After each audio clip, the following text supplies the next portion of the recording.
Bismillahirrahmanirrahim. Selamat siang. Selamat siang. Kayaknya siang ini masih lesu ya. Kita ice breaking dulu gimana? Boleh. Berdiri boleh? Boleh. Oke, untuk mahasiswa-mahasiswi ibu, saya ini, kita mulai training. Kalau ibu bilang manajemen, gerakannya seperti ini. Kalau ibu bilang keuangan, seperti ini. Kalau ibu bilang pendidikan, seperti ini. Boleh ada suaranya ya. Manajemen, keuangan, pendidikan. Oke, boleh lagi. Pendidikan, keuangan, manajemen. Siap menjadi manusia manajemen? Siap. Oke, boleh silakan duduk kembali. Sudah semangat semuanya? Sudah siap menerima ilmu kita pada hari ini? Siap. Oke, saya absen terlebih dahulu ya. Ya, Bu. Mahasiswa Manajemen Pendidikan Islam semester 3. Oke, atas nama Ayu Indri ada hadir. Dwi Puspita, Hadir. Idam Khalid, Ilham Hakim, izin ya. 2, 3. Oke, sebelum kita mulai materi kita untuk minggu ini, kita mau mereview dulu. Saya mau tahu kalian masih ingat nggak sih tentang materi kita minggu lalu? Tentang anggaran. Tentang anggaran. Jadi apa itu anggaran? Anggaran itu sangat penting untuk memastikan bahwa institusi pendidikan dapat beroperasi dengan baik dan mencapai tujuan pendidikan yang telah ditetapkan. Oke, benar nggak sih? Benar. Kalau manajemen keuangan, siapa yang bisa? Ya silakan Mufika. Rencana keuangan yang merinci pendapatan dan pengeluaran yang diharapkan dalam suatu proyek biasanya setiap ajaran. Oke, benar? Benar. Nah, materi kita pada minggu ini adalah mengenai alokasi keuangan pendidikan. Jadi apa itu alokasi? Ada yang tahu? Ada ya? Kita bahas sama-sama ya.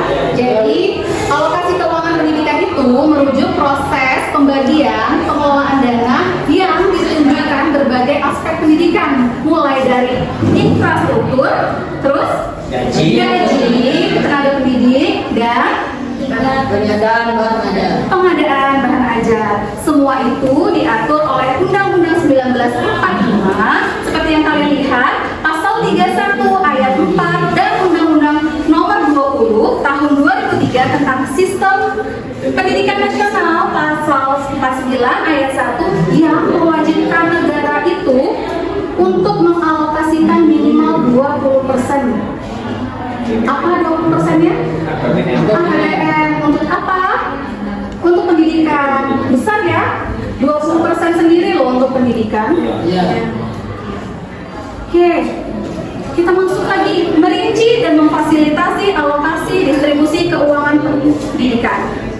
Adalah proses yang kompleks dan melibatkan beberapa langkah penting. Langkah-langkahnya seperti kalian lihat, ada analisis kebutuhan pendidikan, ada penyusunan anggaran, ada distribusi alokasi, monitoring dan evaluasi, sampai ke pelaporan.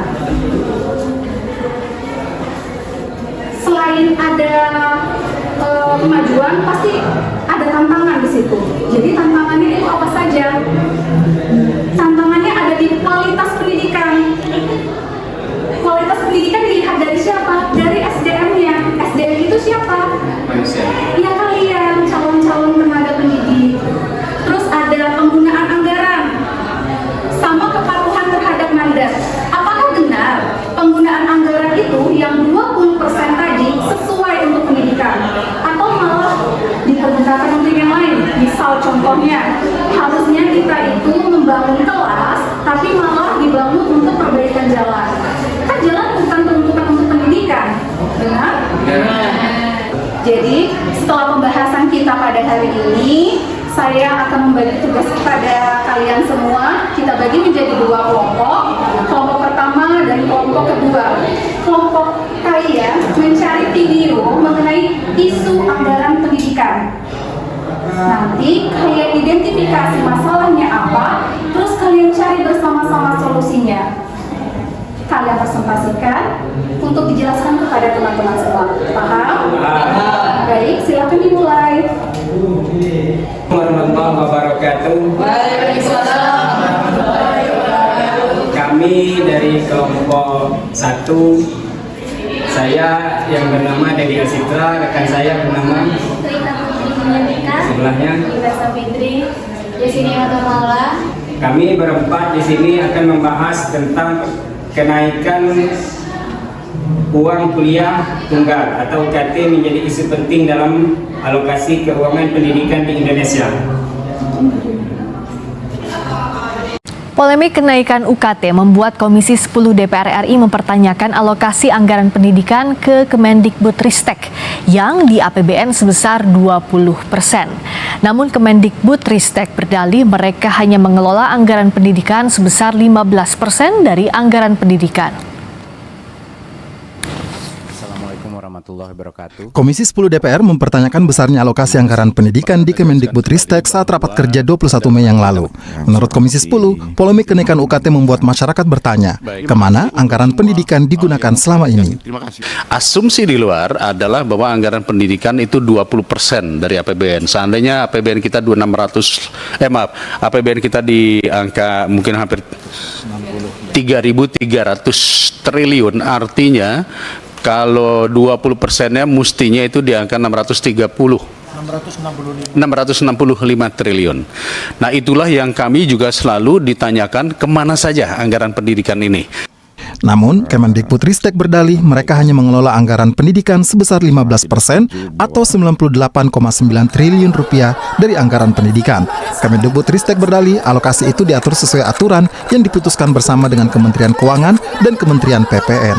Jadi kesimpulan dari video tadi, identifikasinya adalah identifikasi kenaikan UKT. 1. Beban finansial, 2. Transparansi penetapan, 3. Kesenjangan sosial ekonomi, 4. Dampak psikologis, 5. Regulasi pendidikan.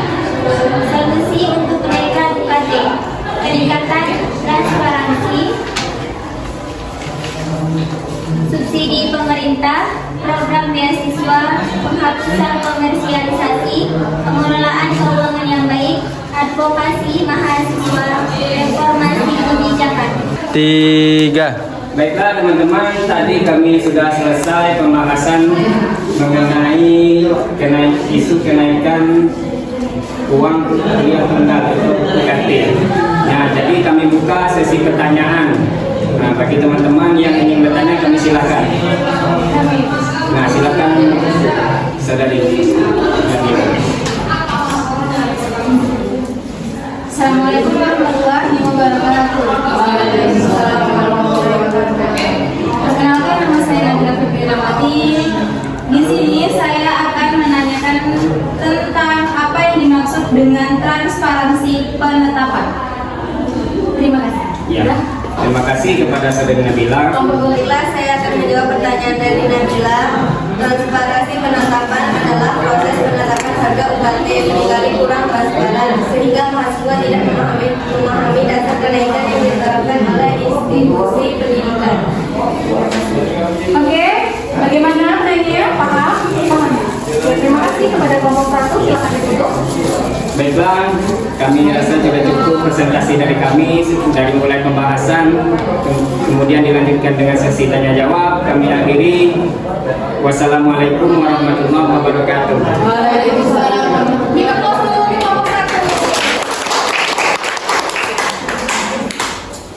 Assalamualaikum warahmatullahi wabarakatuh. Waalaikumsalam warahmatullahi wabarakatuh. Baiklah, berdirinya kami di sini, kami akan menjelaskan tentang identifikasi honor guru yang tidak memadai.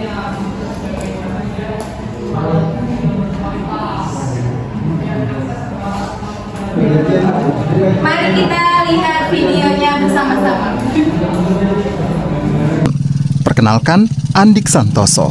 Sudah 18 tahun ia mengajar sebagai guru honorer di SD Negeri Jipurapa II di Dusun Kedung Dendeng, Desa Jipurapa, Kecamatan Pelandaan, Kabupaten Jombang, Jawa Timur. kondisinya jauh dari sejahtera. Dari pengabdiannya mengajar, ia mendapat gaji 300.000 per bulan. Perjalanan mengajarnya pun penuh tantangan. Dengan sepeda motornya, Andik harus menempuh hutan selama 30 menit. Kalau hujan, kondisi jalannya tentu lebih menantang. Jalan yang tadinya berdebu bisa menjadi kubangan lumpur. Sudah ada 11 kali Andik harus mengganti sepeda motornya akibat kondisi jalan yang seperti ini. Tentu, jangan berharap ada bengkel motor di tengah perjalanan seperti ini. Kalau lajeng ini tuh cuma medan berat 10 kilo melewati 3 sungai. Yang paling berat itu musim hujan. Jadi kita harus menyeberangi banjir itu masih 1 meter lebih. Dan kalau banjir besar itu mau nggak mau saya harus putar balik lewat dekat dengan kota. Sedangkan di sini SD Jubrapa 2 ini dengan kota itu jaraknya hampir 50 kilo lebih. Tidak hanya tantangan di jalanan, Andik juga harus melewati sungai yang kadang ditumpangi oleh muridnya. Saya dulu itu sangat kasihan banget. Di tahun 2006 di sini itu tidak ada yang mau mengajar. Benar-benar di sini itu pedalaman, daerah terpencil, jauh dari kota, jauh dari keramaian. Bahkan sinyal pun tidak ada. Perjuangan untuk mengajar juga dilakukan oleh Sahari, guru honorer asal Pangkep, Sulawesi Selatan. Setiap hari, Sahari harus menempuh jarak 40 km ke Sekolah Dasar Negeri 6 Pelubung, Kelurahan Bontoa, Kecamatan Minasatene. Sekolah tempat Sahari mengajar berada di daerah terpencil di daerah perbukitan. Saat hujan, perjuangan Sahari untuk mengajar tidaklah mudah. Ia harus berjalan kaki karena motornya tidak mampu membelah jalanan berlumpur di tengah hutan. Termasuk, Sahari harus melewati sungai. Sahari menerima gaji sebesar Rp223.000 per bulan dan dibayarkan setiap 4 bulan. Gaji yang diterima Sahari telah mengalami sedikit kenaikan dari beberapa waktu sebelumnya yang hanya Rp100.000 per bulannya. Ya, status saya sampai sekarang ini Pak masih honorer karena sekarang saya mau lagi mendaftar namanya P3K, sedangkan saya mempunyai ijazah itu Pak cuma D2. Ya, sedangkan yang diterima itu menjadi P3K. Penjelasan yang dapat kita ketahui dari dalam video tersebut, kami kira semuanya sudah paham. Sekarang waktunya sesi tanya jawab. Silakan bagi yang ingin bertanya, silakan bertanya. Ada yang masih belum paham tentang video tersebut? Mau memberikan kritik dan saran, silakan. Materi hari ini kalian sudah paham? Pembahasan kita tentang apa? Saya harap materi ini akan selalu kalian ingat dan kalian terapkan dalam kehidupan kita nanti berikutnya ya. Minggu depan kita pertemuan lagi, insya Allah. Semoga semuanya dalam keadaan sehat walafiat. Sebelum kita tutup, ada baiknya kita mengucapkan Alhamdulillah.